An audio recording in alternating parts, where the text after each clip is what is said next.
নমস্কার বন্ধুরা, বাংলা বার্তায় আপনাদের স্বাগত। বাংলাদেশে চলমান যে সমস্ত ঘটনাগুলো ঘটছে সেগুলো নিয়ে সারা ভারতবর্ষ সরব হয়েছে। কীভাবে সেখানে সংখ্যালঘুদের ওপর নিপীড়ন করা হচ্ছে, কখনো বা একজন সন্ন্যাসীকে মিথ্যা মামলার জন্য বা মিথ্যা মামলা দিয়ে তাকে জেলে ভরে দেওয়া হচ্ছে। এমনকি সে যে জামিন পাবে তার জন্য কোনো আইনজীবী যাতে মামলা না লড়ে সেটাকেও বন্ধ করে দেওয়া হচ্ছে। কার্যত আইনজীবীরাই, বাংলাদেশের আইনজীবীরাই এরকম ধমক দিচ্ছে যে আইনজীবী চিন্ময় প্রভুর হয়ে কেস লড়বে, মামলা লড়বে, তাকে গণধোলাই দিতে হবে। মানে এটা আশা করা যেতে পারে? দেশের একটা সংবিধান যেখানে বিচার হয়, একটা বিচার ব্যবস্থা, সেখানে পর্যন্ত এই মৌলবাদীদের আনাগোনা শুরু হয়ে গেছে বাংলাদেশে।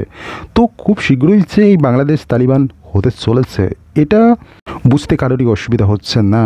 তাদেরও কার্যত হাটে হাড়ি ভাঙবে, পেটের জন্য বাটি নিয়ে ঘুরতে হবে। খুব শীঘ্রই তারা এই জিনিসটার সম্মুখীন হতে চলেছে। কার্যত এখন তারা হয়তো হাওয়ায় ভাসছে, কার্যত ইউনূস হয়তো সরকার চালাতে ব্যর্থ হচ্ছে, হয়তো নজর ঘোরাতে এরকম একটা ব্যবস্থা করে দিয়েছে। এই যে বাংলাদেশের সাধারণ মানুষ রয়েছে যাদেরকে হাওয়ায় ভাসিয়ে দেওয়া হয়েছে যে এই সমস্ত জিনিসগুলো তোমরা চালিয়ে যাও, যাতে বাদবাকি যে ইউনূসের দুর্বলতাগুলো রয়েছে, এই যে বাংলাদেশের পণ্য সামগ্রীর এত দাম, এত মূল্যবৃদ্ধি, সেগুলো থেকে কার্যত নজর করাতে এই সমস্ত কাজগুলো করতে মৌলবাদীদের ইন্ধন যোগাচ্ছে এবং তারা কার্যত ঝাঁপিয়ে পড়ছে এবং মনে করছে কি বাহাদুর কাজই না করছি।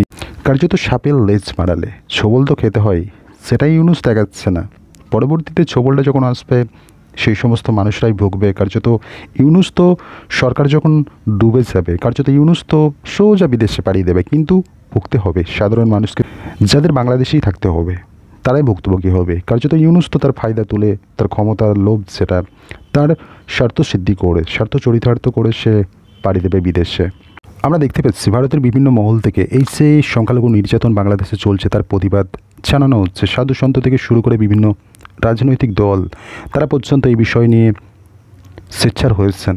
বাংলাদেশে অন্যায় হচ্ছে। ইউনূস একজন নোবেলজয়ী ব্যক্তি হয়েও তার কাছে এরকম একটা শাসন ব্যবস্থা সে চালাবে এটা আশা করা যায় না। হয়তোবা মানুষের একটা প্রত্যাশা ছিল, যেহেতু তিনি একজন হায়ার এডুকেটেড এবং সাথে নোবেলজয়ী ব্যক্তি, তিনি একটা সরকার চালাচ্ছেন এবং সরকারের মধ্যে একটা স্বচ্ছতা থাকবে, সরকারের মধ্যে একটা আইন শৃঙ্খলা পরায়ণ হবে, এটা তো আশা করা যেতে পারে এবং কার্যত সেটাই হয়তো করেছিল। কিন্তু মানুষের সেই ধারণাটাই ভুল প্রমাণিত হয়ে গেল।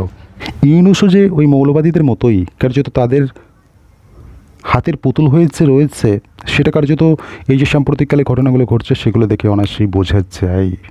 আমরা দেখেছি শুভেন্দু অধিকারী বারংবার এই জিনিসটা নিয়ে সোচ্চার হয়েছেন, এমনকি চিন্ময় প্রভুর জামিনের জন্য তারা সোচ্চার হয়েছেন এবং এমনও হুঁশিয়ার দিয়েছেন শুভেন্দু অধিকারী যে চিন্ময় প্রভুকে অবিলম্বে জামিন দিতে হবে, না হলে সীমান্ত অবরোধ হবে, কোনো খাবার, কোনো পণ্য বাংলাদেশে পৌঁছাবে না, বাংলাদেশের লেচি গোবরে অবস্থা হয়ে যাবে, এমনটাই হুঁশিয়ার দিয়েছেন শুভেন্দু অধিকারী।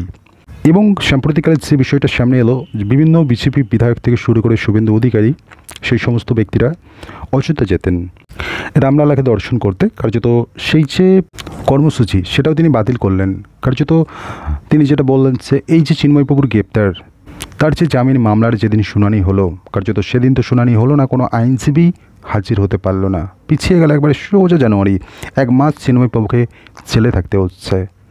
কার্যত যতদিন না জামিন মিলছে বা এই যে জামিন না মেলা, এই কারণেই তারা এই যে অযোধ্যা যাওয়া বা রামলালার দর্শনে যাওয়া সেটা থেকে বিরত রইলেন বা আপাতত পিছিয়ে দিলেন সেই যাওয়া। এই যে ইউনূসের নেতৃত্বে বাংলাদেশের অন্তর্বর্তী সরকার, কার্যত বিশ্বব্যাপী ইউনূসের একটা সুনাম ছিল, সেই সুনামটা কিন্তু আস্তে আস্তে নিম্নগামী হচ্ছে। কারণ ইউনূসের যে কার্যকলাপ, এর জন্য নিশ্চিত রূপে ইউনূসকে একদিন সমালোচনার মুখে পড়তে হবে, প্রবল চাপের মধ্যে পড়তে হবে। তার যে সুনাম সেটাও নিম্নগামী হবে, অলরেডি হয়ে গিয়েছে, এটা নতুন কিছু করে বলার নেই।